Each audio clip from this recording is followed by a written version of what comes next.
Hello everyone. हम देख रहे हैं सब्जेक्ट डिस्क्रीट मैथमेटिक्स जो कंप्यूटर इंजीनियरिंग के अंदर आता है फोर्थ सेम के अंदर। और ये जो सब्जेक्ट है उसमें हमने स्टार्ट किया था प्रीवियस 2 लेक्चर से। पहला जो यूनिट है वो है सेट थियरी। ओके, सो हमने 2 लेक्चर में क्या देखा?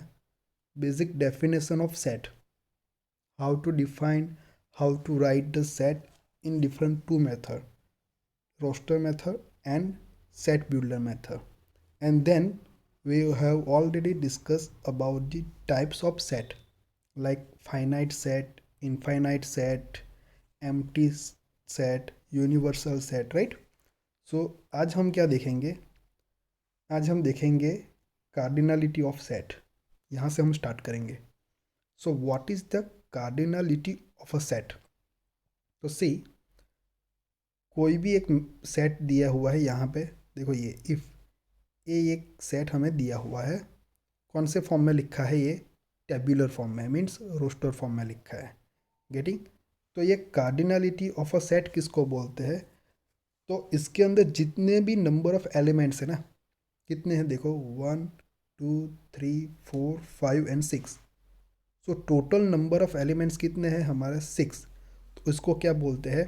Cardinality of a set. तो यहाँ पे लिखा भी है, देखो, the number of elements present in a set A is known as the cardinality of A, and it is denoted by modulus of A. Okay, ये मॉडुलस के साइन के अंदर A लिखना है, तो उसको हम इस तरह से डिनोटेट करेंगे। सो ये बहुत इजी है। Cardinality of set that means number of elements. अब मैं आपको एक उसके बेस पे आपको एग्जांपल बताता हूँ। देखो ये एक एग्जांपल है, सी, यहाँ पे एक एग्जांपल है। लेफ्ट साइड और राइट साइड जो है उसकी जो कार्डिनलिटी क्या है वो दिखाई गया है। तो क्या है यहाँ पे? पहला जो सेट है उसमें क्या है, देखो सेट दिया है ए इक्वल टू, एक ही एलिमेंट है देखो सेट के अंदर। ओके, तो उसकी जो कार्डिनलिटी है वो क्या हो जाएगा? 1 हो जाएगा। See here, for the set B there are 2 elements present in a set, so cardinality of b, that is denoted by mod of b, modulus of b, and that is equal to 2. Now see next example. There are 3 different elements are present in a C, so cardinality of C equal to 3. See next, cardinality of D equal to 4. Okay, क्यों? क्योंकि 4 element है set के अंदर, इसीलिए। Now see cardinality of ई। देखो ये 1 2 3 4 and 5 element है, but कैसे है देखो, सभी सेम है। तो हमें जो है रिपीटेशन जो है वो करना ही नहीं है, तो हम उसको इस तरह से लिख सकते हैं E equal to only 5। Getting? तो उसकी जो कार्डिनलिटी है ई की वो क्या आएगी? 1 आएगी। पता चला? गेटिंग? तो ये जो सारे एग्जाम्पल है वो कार्डिनलिटी के बेस पे है। अब हम देखेंगे नेक्स्ट जो टॉपिक है वो है इक्विवेलेंट सेट। ये भी इजी है। इक्विवेलेंट सेट किसको बोलते हैं? कि मान लो कि ए एंड बी 2 सेट है, दोनों की जो कार्डिनलिटी है मैं उसको इस तरह से डिनोटेट करता हूँ, मॉडुलस। दोनों की जो कार्डिनलिटी है वो कैसे आएगी? सेम आएगी। तो हम वो 2 सेट जो है ए एंड बी उसको क्या बोलेंगे? Equivalent set. That means number of elements present in set A and set B must be equal. Then and then we can say that both set are equivalent sets, right? So यहाँ पे लिखा भी है, see, 2 sets A and B are said to be equivalent if they contains equal number of elements, okay, which is also known as a similar set. Getting? तो उसको हम equivalent की जगह पे सिमिलर सेट भी बोल सकते हैं। इक्वल सेट नहीं बोलना है, इक्वल एंड इक्विवेलेंट दोनों में डिफरेंस है। इक्वल सेट क्या है वो हम नेक्स्ट टॉपिक में देखने वाले हैं, राइट। तो इक्विवेलेंट में याद रखना है कि जो दो सेट इक्विवेलेंट कब बोला जाता है कि दोनों सेट के अंदर नंबर ऑफ एलिमेंट्स जो है वो कैसे होने चाहिए, सेम। तो यहाँ पे एक एग्जांपल भी है, देखो है ये वाला, तो ये दिखाई दे रहा है, देखो ए सेट है एंड बी है। ए सेट क्या है, वॉवेल्स का सेट है, तो उसके अंदर एलिमेंट है ए, ई, आई, ओ, यू। वो एलिमेंट कौन से हैं हमें वो नहीं दिखना है। यहाँ पे सेट बी में एलिमेंट है 2, 4, 6, 8, 10, लेकिन नंबर ऑफ एलिमेंट्स कितने हैं, देखो ये सेट ए है, उसके अंदर टोटल नंबर ऑफ एलिमेंट्स 5 है, और बी है उसमें भी टोटल नंबर ऑफ एलिमेंट्स कितने हैं, 5 है। मीन्स दोनों की हम कार्डिनलिटी देख लिखेंगे तो क्या आएगी, 5 आएगी। तो ए एंड बी को क्या बोलते हैं हम, इक्विवेलेंट सेट बोलते हैं, राइट। तो देखो यहाँ पे एग्जांपल है कि इक्वल सेट हम बाद में देखेंगे, लेकिन ये इक्विवेलेंट सेट क्या है, तो इक्विवेलेंट सेट्स आर टू और more set with the same cardinality, यानी तो यहाँ पे देखो ये 1, 2, 3, 4, तो कार्डिनलिटी ऑफ सी क्या होगी, 4, and cardinality of D B क्या होगा, नंबर ऑफ एलिमेंट कितने हैं, 4। सो दोनों सेम आए, that means C and D both set are known as the equivalent set. Okay, तो इक्वल सेट के बारे में हम बाद में डिस्कस करते हैं। अब जो आता है वो है इंक्लूजन। ये इंपॉर्टेंट थिंग है हमारे लिए। सी क्या है, इंक्लूजन। तो इंक्लूजन किसको बोलते हैं वो इंपॉर्टेंट है।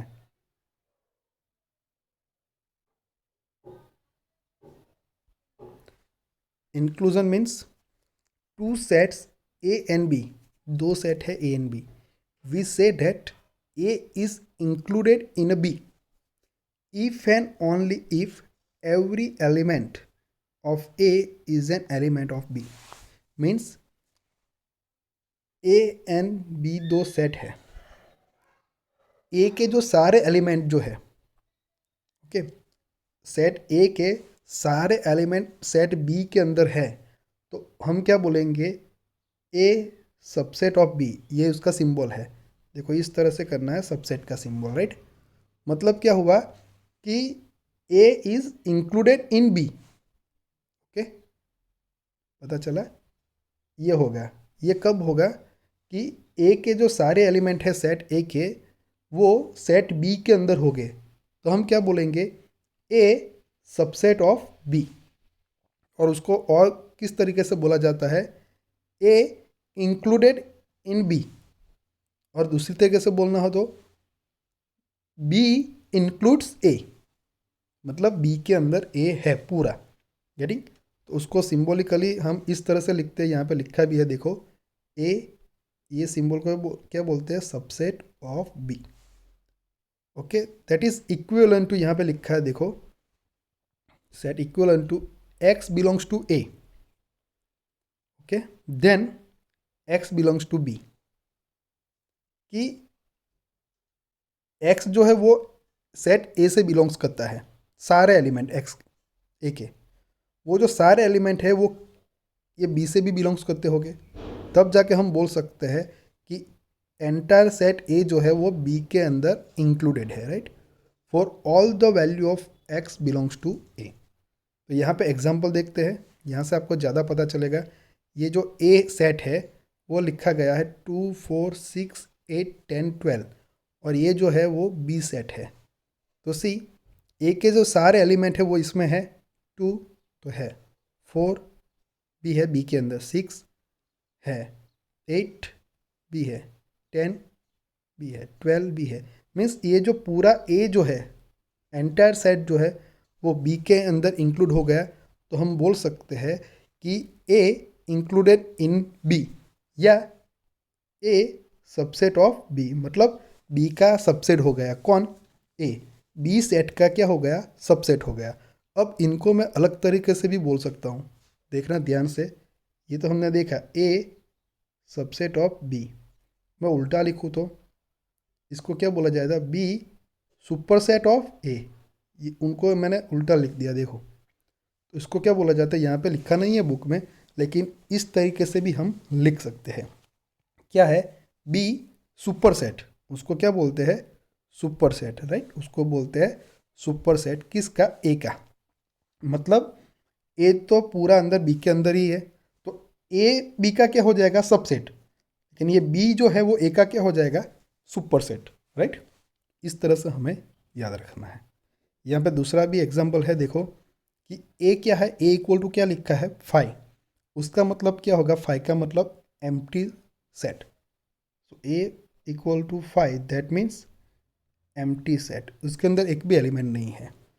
और बी हमें ये दिया हुआ है, तब भी हम बोल सकते हैं ऐसे एम्प्टी सेट के लिए भी, ए सबसेट ऑफ बी, गेटिंग।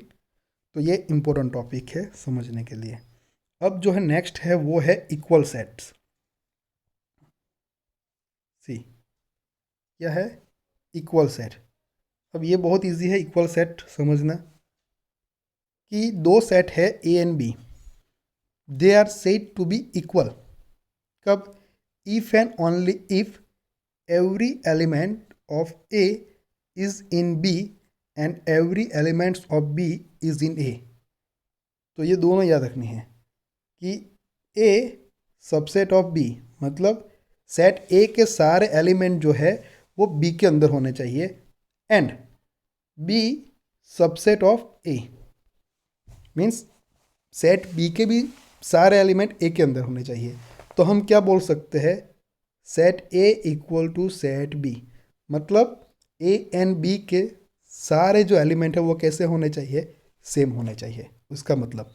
तो उसको हम इस तरीके से लिख सकते हैं, राइट, कि A subset of B and B subset of A, then we can say that A equal to B. Okay, तो यहाँ पे ये लिखा भी है, देखो, A equal to B equivalent to A subset of B and B subset of A. उसको अलग तरीके से लिखना हो तो A equal to B equivalent to x belongs to A equivalent to x belongs to B, दोनों लिख सकते हैं ना, x belong to A then x belongs to B and x belongs to B then x belongs to A. तो ये बहुत easy है समझना इक्वल सेट के बारे में। और यहाँ पे एग्जांपल भी है, देखो ये सेट दिया हुआ है, देखो ये तीनों जो सेट है, ये 1 2 3 है, यहाँ पे ऑर्डर चेंज किया 3 1 2, लेकिन सेट तो वही है। यहाँ पे देखो 1 है 2 है, ये 1 रिपीट हो गया था निकाल दो, 3 है, 2 रिपीट हो गया 1 रिपीट हो गया, तो सेट तो वही रहा है। जो रिपीटेशन जो होता है उसको हमें रिमूव कर देना है, उसको कंसिडर नहीं करना है। तो ये सारे जो है सेट कैसे हो जाएंगे, ये सारे सेट इक्वल है। ओके, नंबर ऑफ एलिमेंट तो सेम है ही, बट एलिमेंट जो है खुद वो भी सेम ही है सभी में। ओके, तो सी हियर, यहाँ पे कितने एलिमेंट है, 4, लेकिन सभी कैसे है, सेम है, तो उसकी जगह पे हम क्या लिख सकते हैं, यही लिख सकते हैं। यहाँ पे भी 2 एलिमेंट है, लेकिन रिपीटेशन को हम निकाल देंगे तो वो यही होगा, और यहाँ तो सिंगल ही है। तो देखो ये तीनों सेट भी क्या हो जाएंगे, हमारे लिए इक्वल हो जाएंगे, राइट। नेक्स्ट एग्जांपल है, देखो यहाँ पे क्या है, A B A C A D, तो उसको हम इस तरह से लिख सकते हैं, ए बी, ए को फिर से नहीं लिखेंगे, रिपीट नहीं करना है, सी फिर से ए को नहीं लिखेंगे, तो क्या आएगा, डी, पहले वाला सेट, इक्वल टू ये क्या है, B C D C B A. तो देखो 4 एलिमेंट यहाँ पे भी है, 4 एलिमेंट, चारों चार ए बी सी डी 4 है। अब देखो यहाँ पे ओनली 3 एलिमेंट है, ए बी सी डी है नहीं है, तो ये जो सेट है वो नॉट इक्वल होगा, राइट। ये 2 सेट इक्वल हो जाएंगे, लेकिन ये जो थर्ड दिया है यहाँ पे वो नॉट इक्वल होगा, क्योंकि यहाँ पे 3 ही एलिमेंट है, डी है नहीं, गेटिंग। तो ये बहुत इजी है। यहाँ पे देखो A equal to A, if A equal to B होता है then B equal to A B होता है। सेट ए जो है वो तो खुद ए के लिए तो सेम ही होगा, तो ए इक्वल टू ए लिखेंगे। दूसरा A equal to B then B equal to A B. Third जो क्या है कि if A equal to B and B equal to C, A B के इक्वल है एंड बी सी के इक्वल है, तो ए एंड सी जो है, ओके, ये ए एंड सी वो दोनों भी कैसे हो जाएंगे, इक्वल हो जाएंगे, राइट। तो ये बात हुई हमारे इक्वल सेट के बारे में। तो equivalent set and equal set में आपको पता चला अभी। मैंने एक आपको पेज भी बताया, देखो यहाँ पे, यहाँ से आप इजीली आप याद रख सकते हैं। इक्विवेलेंट सेट मीन्स यहाँ पे जो number of element, cardinality same होनी चाहिए। तो यहाँ पे क्या है, इक्वल सेट के अंदर क्या देखना है, ये सारे एलिमेंट जो है ना वो भी सेम होने चाहिए। कार्डिनलिटी में क्या है, देखो यहाँ पे एलिमेंट अलग है, यहाँ पे एलिमेंट जो है वो डिफरेंट है, लेकिन कार्डिनलिटी मतलब नंबर ऑफ एलिमेंट सेम होने चाहिए। सेम यहाँ पे नंबर ऑफ एलिमेंट तो सेम हो गई, लेकिन जो दोनों में एलिमेंट जो है ना वो भी इक्वल होना चाहिए। 5, 10, 15, 20, 25 वो सभी इसमें होना ही चाहिए, तब जाके हम बोल सकते हैं कि ए इक्वल टू बी। तो ये दोनों में डिफरेंस है बेसिक, राइट। अब उसके बाद जो इम्पोर्टेंट टॉपिक है वो है ये प्रॉपर सबसेट का। ये प्रॉपर सबसेट किसको बोला जाता है, बहुत इजी है कॉन्सेप्ट समझने के लिए। तो मैं ये बुक में जो दिया है उससे पहले मैं आपको थोड़ा बता देता हूँ कि प्रॉपर सबसेट किसको बोला जाता है।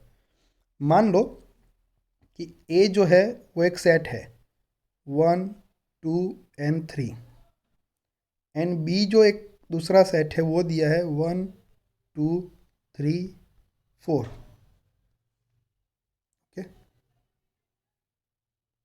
तो मैं यहाँ पे लिखूँगा A is a proper subset of B.